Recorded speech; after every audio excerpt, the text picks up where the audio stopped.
February 7th, 1964. When he first lands, America welcomes John Lennon with open arms. We meant more to kids than Jesus did. But by the time the 1960s end, John Lennon has the U.S. government after him. The Lennons were on tape machines and phone buggers. He is always the political one. Apathy, isn't it? All power to the people. This is the story of the Beatle who won't compromise. The FBI took down the words to the songs that Lennon sang. It's the story of government agents who fear he might be involved in plots to disrupt a presidential election. No one is above the law. It's the story of singers, spies, and secrets that remain hidden. He was one of those allegedly dangerous radicals who the United States wanted to get rid of. They're even changing their own rules. This is the kind of treatment we would dish out to anybody. This is John Lennon, Declassified.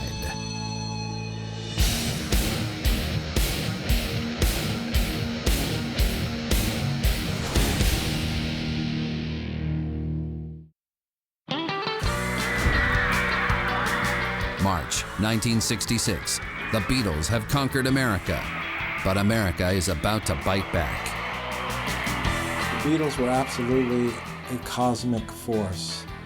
I believe that there was something above, call it whatever you may, that was being channeled through them. Their effect on the fans is electric and unprecedented. It has a name: Beatlemania. 1966. John Lennon talks about the crush of fans in a newspaper interview, in which he observes, "We're more popular than Jesus now." His comments about religion and rock hit the media in the United States, and John Lennon is now more than just another pop star.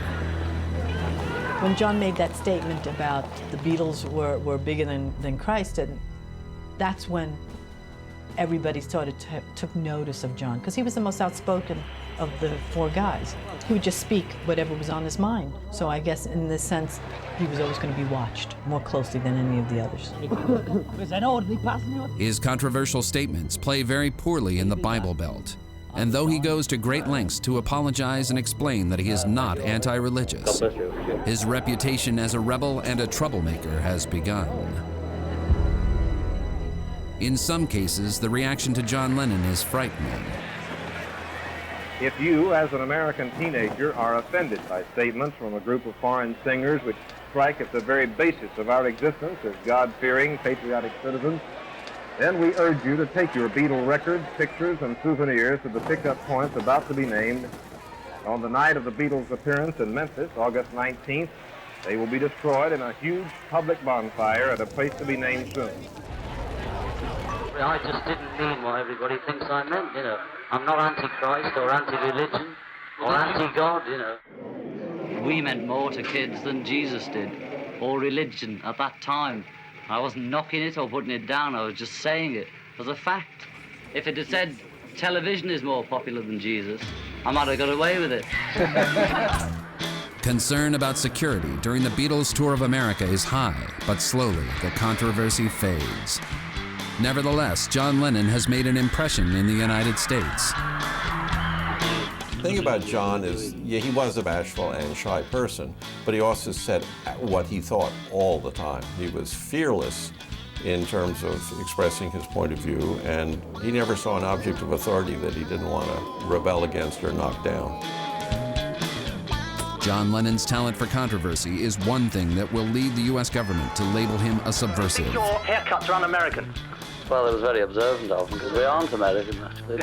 John Lennon just had a very different sensibility. I think he was, by nature, sardonic and sarcastic. It seems a bit silly to be in America and for none of them to mention Vietnam as if nothing was happening.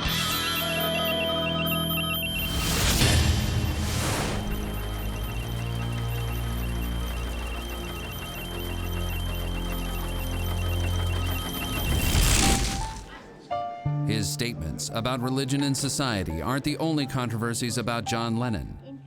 His involvement with the artist Yoko Ono still prompts fights among Beatles fans.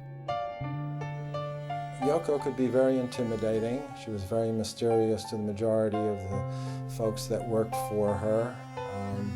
It was obvious that John was madly in love with her and she was madly in love with him. She turned out to be his wife, his lover, his mother, his collaborator, his investment banker. She's a lovely mother to me, a lovely mother. Well, that's too long, you see. I only want one line. I know. But you see, in Japanese, I know. October 18th, 1968. London police raid a flat belonging to Beatles drummer Ringo Starr. John and Yoko are living there at the time. John and Yoko, of course, the first time I know of them sort of having trouble with authority is when they were arrested for dope at Ringo had this sort of cellar or first floor place somewhere in London. The raid is led by Detective Sergeant Norman Pilcher, who has already made headlines by busting the Rolling Stones and other rock stars on drug charges. The Beatles' worldwide popularity had crested, and it had become time to tear down that which we had created. I think John Lennon and the Beatles then became very obvious targets for the establishment. They were no longer the Fab Four, the Mop Tops. They were men who had to be brought down to size. John and Yoko at first refuse to let the police in, but when they do, a drug-sniffing dog discovers a small quantity of hashish, or marijuana resin, hidden in a trunk. John was quite noble, of course, aside from announcing publicly how misused and abused they had been. He took full responsibility for everything, saying that Yoko had nothing to do with anything. Everywhere in the world now, the musicians are gigging, you know. Lennon is only fined the equivalent of a couple $100 for the offense, but the drug bust will haunt him years later in America.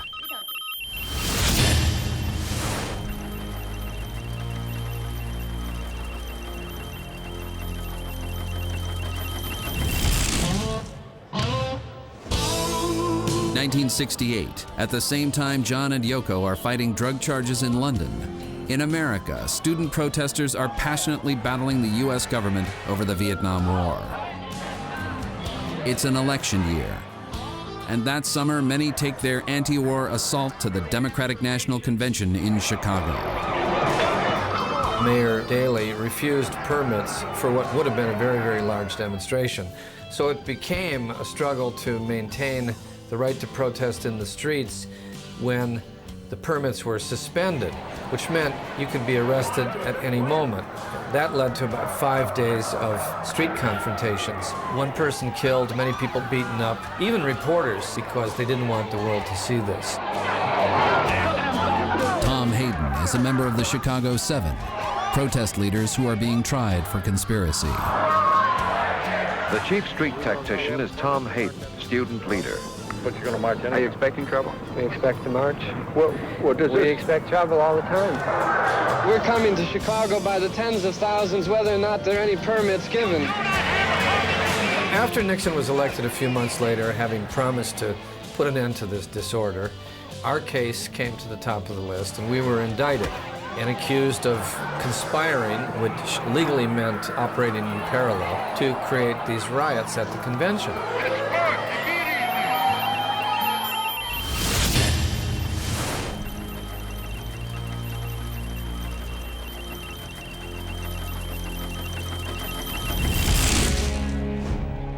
In 1969, the charges against the Chicago 7 fall apart on appeal. Newly elected President Richard M. Nixon states that law and order are his priority. I'm against violence, you know, period. Violence begets violence, as far as I'm concerned. It's been proved by what's going on in the States and the protest marches in Grosvenor Square in London. John and Yoko are openly dismissive of violent protests. As performers and artists, they create media events like their Bed-Ins for Peace in Amsterdam and Montreal. I'm using my money and my time to promote peace. And when the money runs out and the time runs out, we should have peace by then. But it is not the peace movement that will bring John Lennon and Yoko Ono to America. They will come in search of Yoko's daughter, Kyoko Cox. Kyoko Cox was Yoko Ono's daughter by her first marriage to her husband, Tony Cox. I remember Kyoko being a beautiful little girl. One day, Kyoko and Tony Cox disappeared into the ether. John and Yoko have to follow them to the States if they ever expect to see Kyoko again. March 23, 1970. John Lennon and Yoko Ono fly to New York to look for Yoko's daughter. It is there that they hold court with the radical left, and it is there that the FBI picks up their trail. Despite their avowed commitment to peace, they are about to become part of a very dangerous game.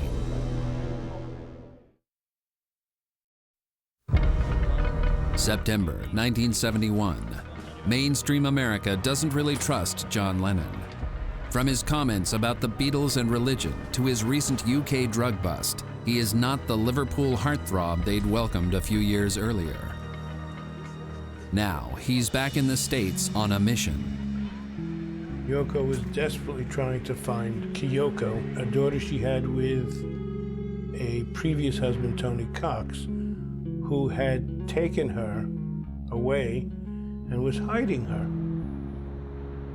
Neither John nor Yoko are citizens of the United States, and neither one of them knows how to find Tony Cox and Kyoko. Their search will go on for years. I think it was a very personal issue with John and Yoko in trying to find Kyoko. I do believe that they had put private detectives on the case.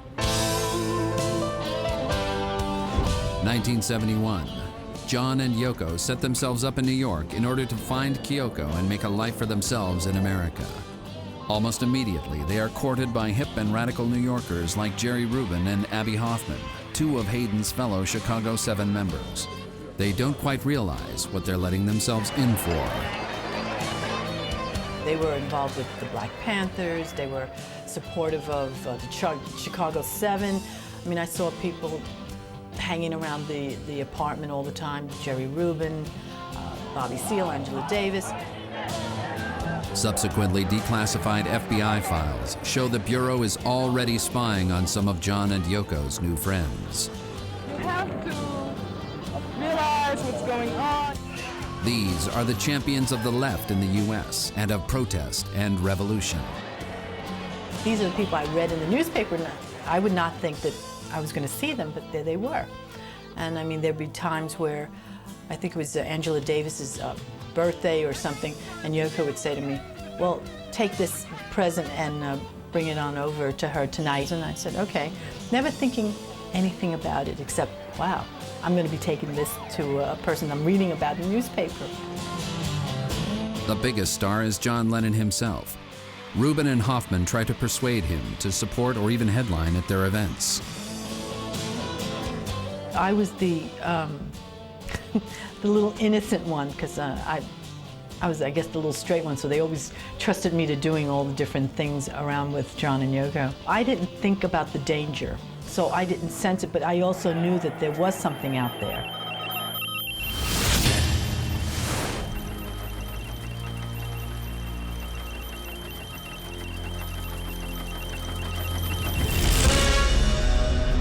The FBI and the Justice Department are taking note of Lennon's friendships.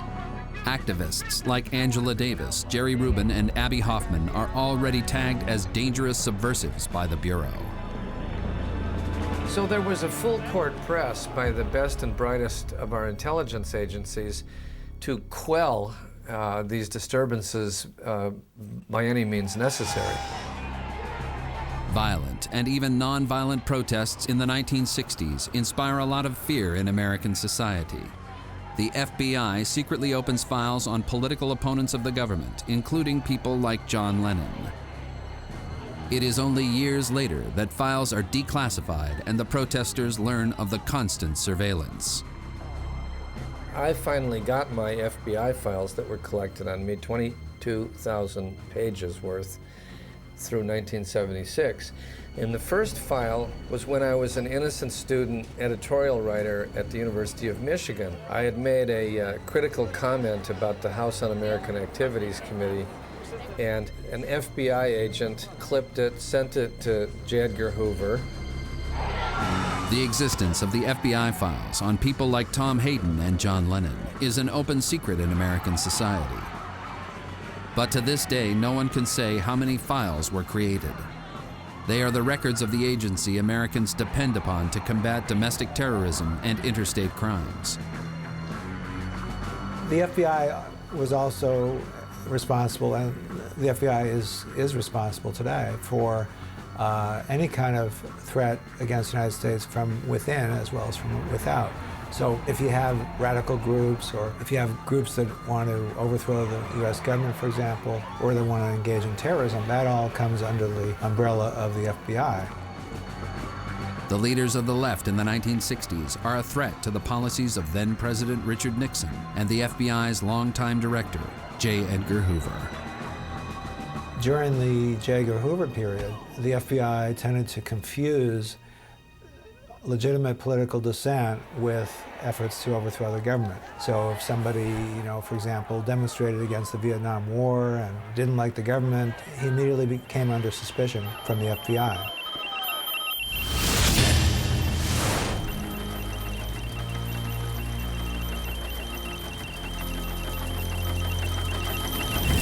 Jerry Rubin. This is like a dream. December 1971. Jerry Rubin talks John and Yoko into participating in a concert to benefit a radical named John Sinclair. John Sinclair was a political activist in Michigan who was sentenced to 10 years in jail for possession of 2 marijuana cigarettes. Obviously, it wasn't the marijuana cigarettes that got him that sentence, it was his political convictions. John was contacted, actually it was Yoko, was contacted by Jerry Rubin and asked if he would go up and sing at this benefit concert that was put together to draw attention to the plight of this guy who was in jail for 10 years for this almost misdemeanor.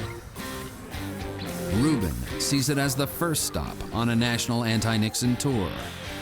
This rally is going to be the first of prison rallies all across this country, demanding that they lay down the bars and let all the prisoners out. This program is not for winding down No the thing, nowhere. Richard Nixon. Getting rid of Richard Nixon. This man Nixon and his war makers. Everybody knows.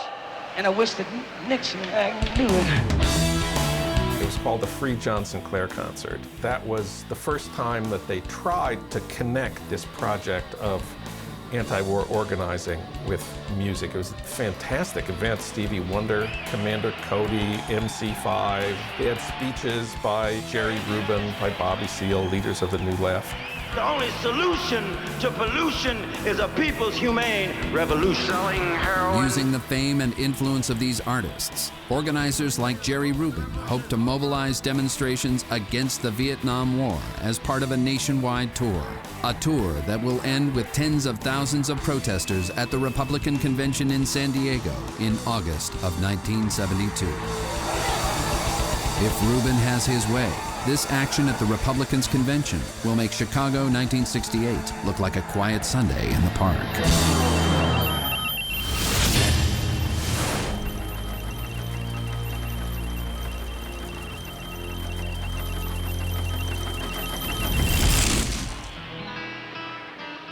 We came here not only to help John and to spotlight what's going on, but also to show and to say to all of you that apathy isn't it, and that we can do something. The FBI was in the audience, took down every word that every person said, including the words to the songs that Lennon sang on that occasion. Since this was the kind of trial run of the kind of concert they were hoping to do in lots of other places, it's very significant. The possibility of a dozen or more anti-war concerts makes Lennon the object of even more scrutiny and spying. He is traveling with a rough and radical crowd. The FBI suspects he is interested in the overthrow of the government. John Lennon's FBI file is beginning to grow.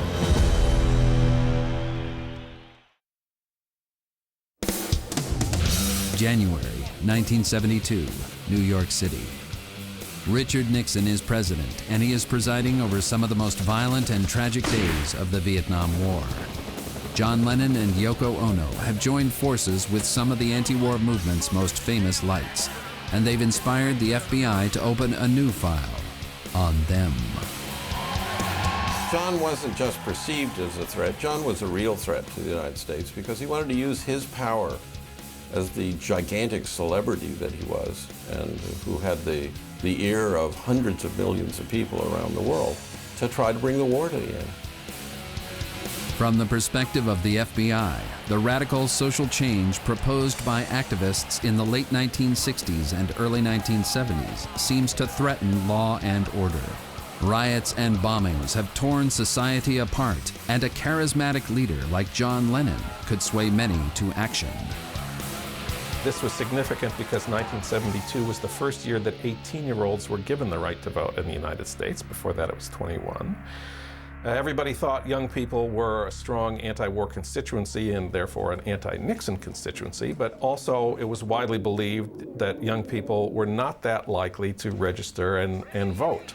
So the problem was, if you were at least in the anti-Nixon camp, the anti-war camp, how to register young people to take advantage of this opportunity. Lennon wanted to help. Bring you a message of peace and love. John Lennon and Yoko. One possible target of a street action by the left is the Republican convention, slated to take place in August of 1972.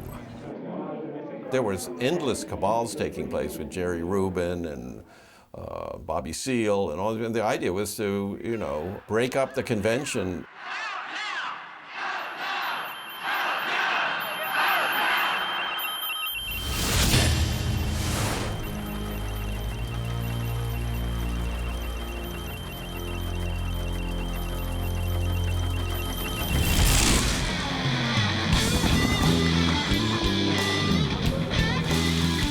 The Vietnam War grinds on. The protests grow more violent, and the government reaction grows more oppressive. Declassified FBI memos show the government's increasing frustration with protesters. This is an FBI memo dated May 27th, 1966. It says that in trying to expose, disrupt, and otherwise neutralize the activities of the New Left, the Bureau is faced with a rather unique task, because first, the New Left is difficult to actually define, and second, because of the complete disregard by New Left members for moral and social laws and social amenities. It is believed that the non-conformism in dress and speech, the neglect of personal cleanliness, the use of obscenities, printed and uttered, publicized sexual promiscuity, experiments with the use of drugs, filthy clothes, shaggy hair, wearing of sandals, beads, and unusual jewelry tend to negate any attempt to hold these people up to ridicule. But there's one big difference between John Lennon and anti-war protesters like Tom Hayden. John Lennon is not an American citizen. Rich and powerful as he is, John Lennon is in the country on a temporary visa. John Lennon can be pushed.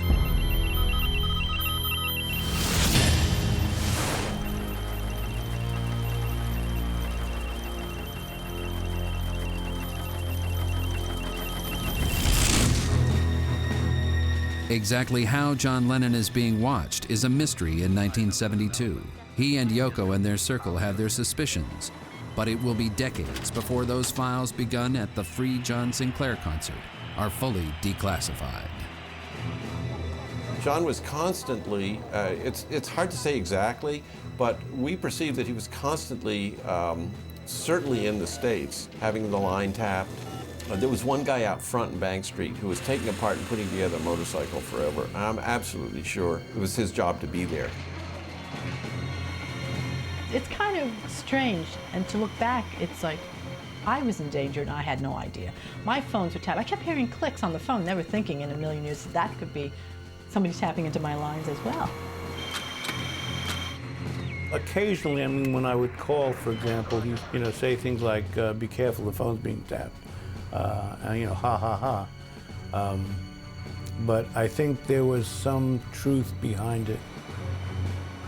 John and Yoko even talked about surveillance on national television with Dick Cavett. I think it was a given that the Lennons were on little screens and tape machines and phone buggers and all kinds of things. Those things are famously done to people like them. The ongoing two-headed monster of the missing daughter and the administration trying to upend their lives and get them out of the country was an awful emotional burden to have to bear. And they spoke of that privately, if not publicly.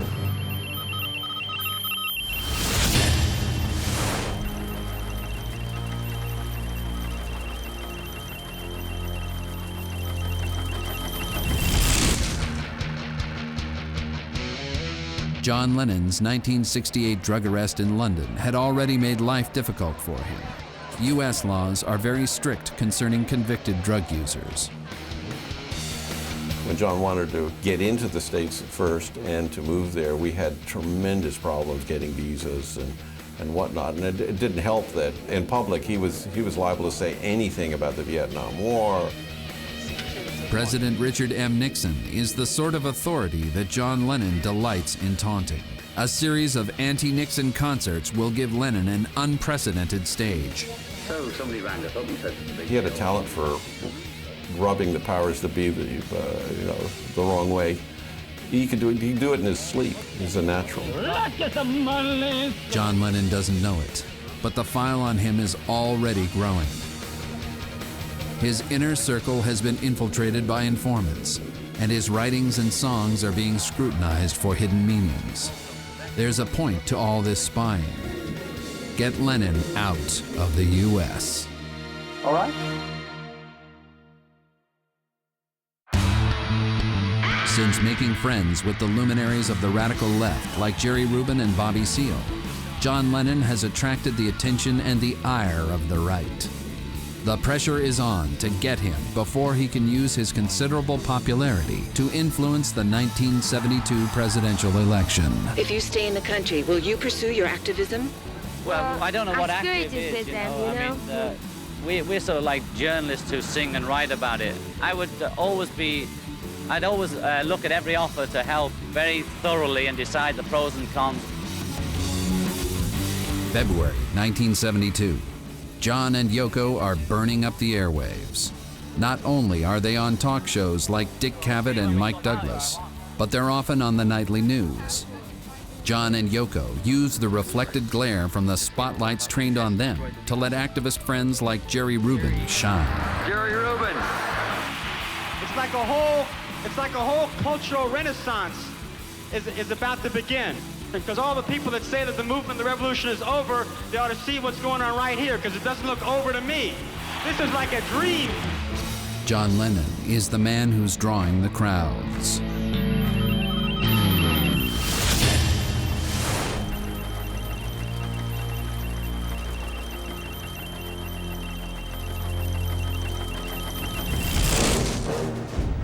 February 4th, 1972.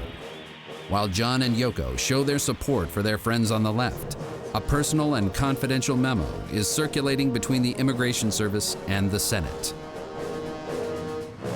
There was a memo sent to the Nixon White House, came from Strom Thurmond, the Republican senator from South Carolina. It outlined Lennon's plan for this national concert tour to register young people to vote. The confidential memo reads, quote, "Radical New Left leaders intend to use John Lennon as a drawing card to promote the success of rock festivals and rallies. This will pour tremendous amounts of money into the coffers of the New Left and can only inevitably lead to a clash between a controlled mob organized by this group and law enforcement officials in San Diego," unquote. And it concluded, if Lennon were deported, it would be a strategic countermeasure. That's a quote from one of the documents I managed to get a copy of. Within a month, the government is working hard to kick John Lennon out of the country. Until John Lennon's FBI file is declassified, only the public legal documents can explain what is happening.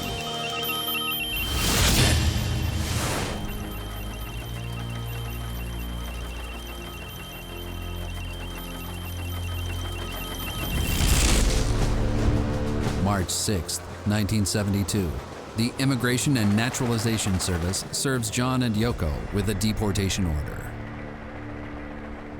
Well, yeah, we're a bit shocked, you know. Why? Because our daughter's here. We still haven't found her. We got That a piece means of that paper. I can't see my daughter. It's a civil case and I have custody papers, but I can't find her. Do you have any idea where the child is right She now? was in Texas when Mr. Cox opened the proceedings there, but as we began to win, he left. And we don't know where he is, and nobody knows where he is, neither the sheriff nor the judge who put the order on. No, nobody's got an idea. And if we have to go out of this country now, that means that it's synonymous to losing my child, you see, it really is. And I really don't want to do that, so it's very important for us. What's the child's name? Kyoko. All I care is really her happiness, so I just feel that she needs to see her mother as well as to see her father. Why have you been seeking her custody? John Lennon was subject to deportation by the United States because allegedly of some drug use in England. I was a consultant on the case and worked with his very excellent deportation lawyer, Leon Wildey's, in preventing that deportation. That 1968 drug bust in London makes John Lennon and Yoko Ono vulnerable. Since under U.S. law, a conviction for possession is enough to deport someone from the country. Isn't this a relatively minor kind of a charge to hold against a person? The conviction for marijuana? No. Unfortunately, the law denounces it, and while that stands, there's no form of relief that's possible in his case. This is the law, and there's no way of overcoming that. It was, of course, a total pretense. He was being deported because of who he was and his songs and his involvement in the peace movement. He was one of those people, one of those allegedly dangerous radicals who the United States wanted to get rid of. They're even sort of changing their own rules to get us, you know, just because we're peaceniks, really. And you don't think there's any possibility that the government is trying to harass the Lennons? Absolutely not. This is the kind of treatment we would dish out to anybody convicted of a narcotics offense. A few friends of ours in the pop business have exactly the same conviction as me and are allowed to come and go as free as they like. They just don't happen to have the same point of view as me, or they don't state it. Will you now stop speaking out against the war? No, nothing will stop me, and whether I'm here or wherever I may be, I'll always have the same feelings and say what I feel, you know?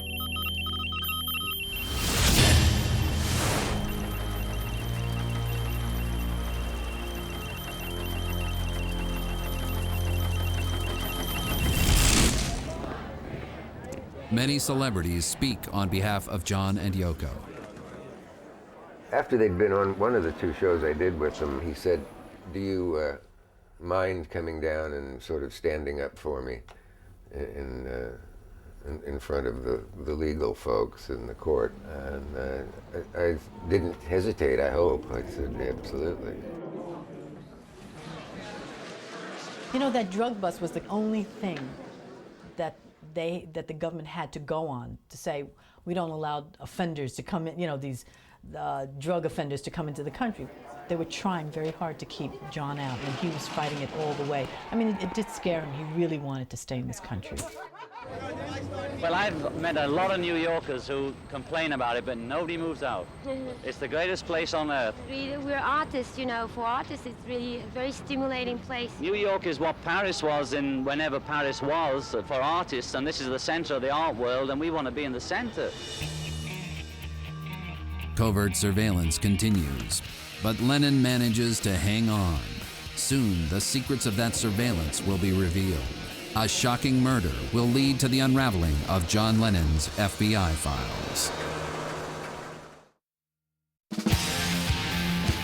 John Lennon continues to be the focus of FBI attention. So far, only rumors supported by the Strom-Thurmond memo are circulating. The real story of who is investigating John Lennon and why they are doing it is still classified. The hard evidence is in the secret files. Lennon claimed that this drug record was just a pretext for kicking him out of the country because of his political activism, his anti-war stand, and his outspoken criticism of Nixon. What Lennon said seemed plausible. On the other hand, the law was the law at that time. The secret investigation remains secret, but it has profound effects. John Lennon never headlines a series of concerts. The explosive counter-demonstration at the 1972 Republican National Convention never materializes. Richard M. Nixon wins re-election in a stunning landslide. So what happened in the immigration court, Lennon was constantly under a 60-day order to leave the country, starting in basically February 1972, and they would keep getting that delayed and extended, but for almost 2 years, the threat of deportation within a month or two was hanging over his head continuously. The controversy settles down into a long, drawn-out court fight to secure green cards for the famous couple. After years of court battles, in 1976, he and Yoko Ono win the right to stay in the U.S.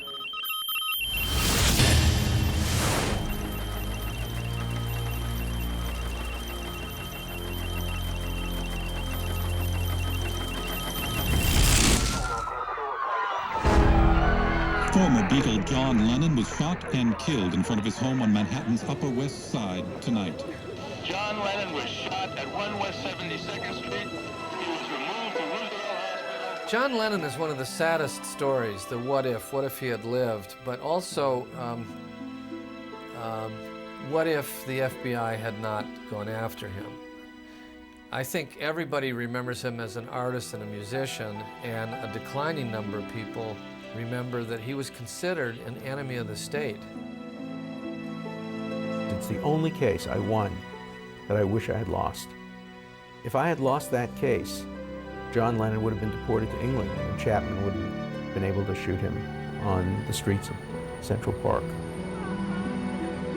The shock of Lennon's death is felt around the world.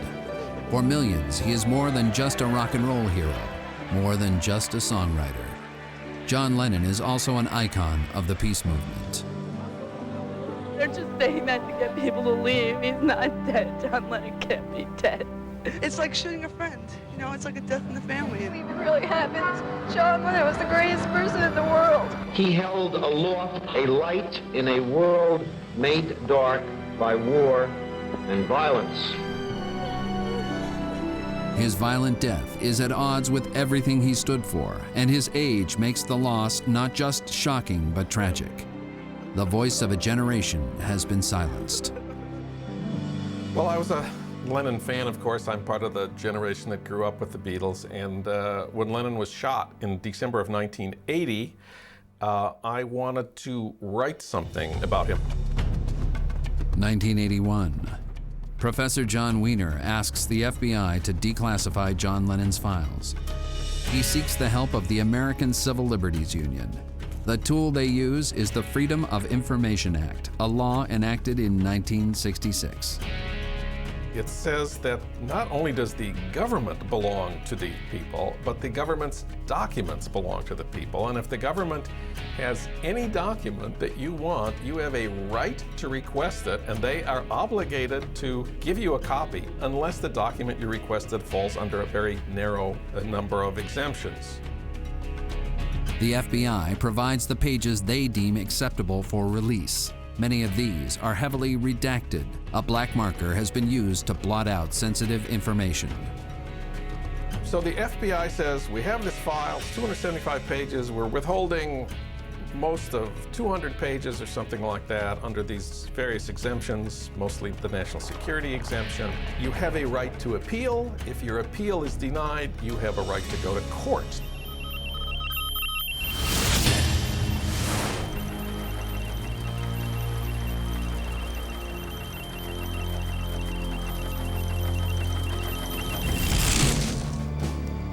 The battle goes on for decades. FBI agents are deposed, judgments are brought, and bit by bit, John Lennon's FBI file is given to Professor Wiener. we have two documents side by side. The page of the Lennon FBI file that was originally released to us, mostly blacked out. And then the same page that was released under the settlement, where you can see exactly what they were keeping secret all those years. The first files the FBI releases don't support the idea that Lennon is somehow a threat to the U.S. The argument about national security falls apart. The second justification the FBI gives for secrecy is to protect the identity and confidentiality of FBI informants. But then, a surprising ally pops up. Out of the blue, I get a phone call from a woman who says she's Julie Maynard and that she was one of the FBI's confidential informants supplying information about John Lennon. More pages are about to be released. And so we submitted a statement to the court from Julie Maynard in which she said, "This is who I am. To the extent the government wants to keep my identity secret, that's not for my benefit they're doing that." And once again, I think that undermined any surface appeal that the government's argument had. A more serious section of the file indicates that the FBI knew what was at stake for John and Yoko. The Bureau knew about their search for Kyoko, Yoko's missing daughter. This actually comes up in the FBI file in a couple of places, that they're trying to find Kyoko. John Lennon's history with drugs is also in the files. Lennon, it says, is known to be a user of narcotics known as downers, and if Lennon were to be arrested on possession of narcotics charges, he would become more immediately deportable. And this information should be disseminated to the appropriate police agencies, especially in Miami, where the Republican National Convention was going to be held. This seems to me like a proposal to set Lennon up for a drug bust so they can get him out of the country before the election.